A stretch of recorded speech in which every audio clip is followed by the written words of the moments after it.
Ամերիկայի Միացյալ Նահանգները տանուլ է տալիս պատերազմը եւ մեղմ ասած լավ վիճակում չէ։ Այսպես է վերլուծում ԱՄՆ-Իսրայել-Իրան պատերազմի ներկայիս փուլը իրանագետ Արամ Շահնազարյանը։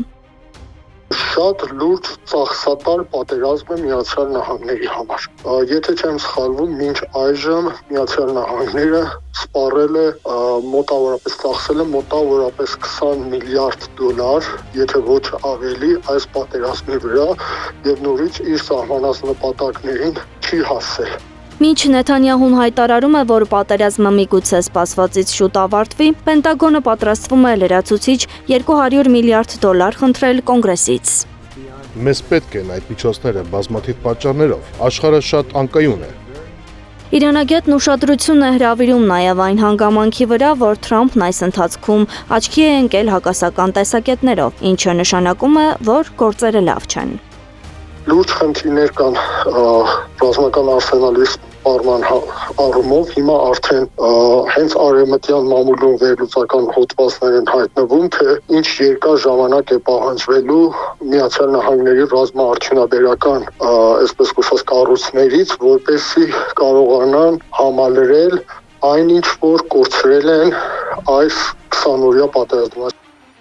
Միաժամանակ Նեթանյահուն արդեն շեշտում է, որ չի կարող երաշխավորել Իրանի իշխանության փլուզումը, թեև Իսրայելն ամեն ինչ անում է դրա համար։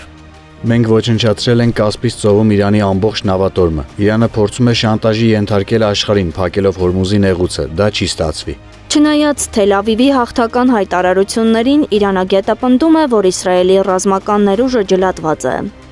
Այն հարվածները, թիրախային հարվածները, որոնք Իրանը հասցրել է այս 16-7 օրվա ընթացքում Իսրայելին, շատ լուրջ խնդիրներ է ստեղծել։ Մեկ, Իսրայելի ռազմական հնարավորությունները, ռազմական արսենալը խիստ սահմանափակ է եւ սպառվում է շատ արագ։ Սա պետք է հաշվի առնել։ Մանավանդ հոբ համակարգը, որը հենց պատերազմի առաջին 2-3 օրվա ընթացքում եւ մանավանդ դրանից հետո ցույց տվեց, որ ունի այն այսպես կոչված հեքիաթային կարողականությունը, որի մասին խոսում էին նաև 12-օրյա պատերազմում էր այդպես։ Իրանը ոչ միայն չի նահանջում, այլև հայտարարում է, որ պատրաստ է կոշտ հակահարված տալ։ Թեհրանը նաև տեղեկացնում է, որ պատմության մեջ առաջին անգամ Միացյալ Նահանգների F-35 կործանիչ է խոցել, ինչպես նաև հարվածներ հասցրել Իսրայելի Հայֆայում գտնվող նավթավերամշակման գործարանին։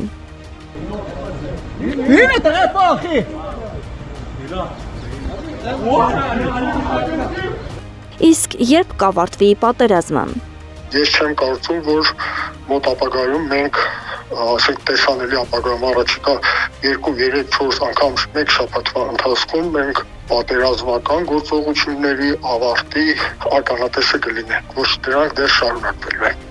Իրանագետը շեշտում է, այս պատերազմի հաջող ելքը Իրանի համար գոյաբանական խնդիր է։ Սա չի նշանակում, թե Իրանի ենթակառուցվածքները չեն վնասվում կամ միջոցներն անսպառ են, սակայն մի բան ակնհայտ է. Իրանը կարողացել է ստեղծել այնպիսի իրավիճակ, որն անակնկալ էր Միացյալ Նահանգների համար։ Անահիտ Սարգսյան, Գեղամ Ղազարյան, ABC Media։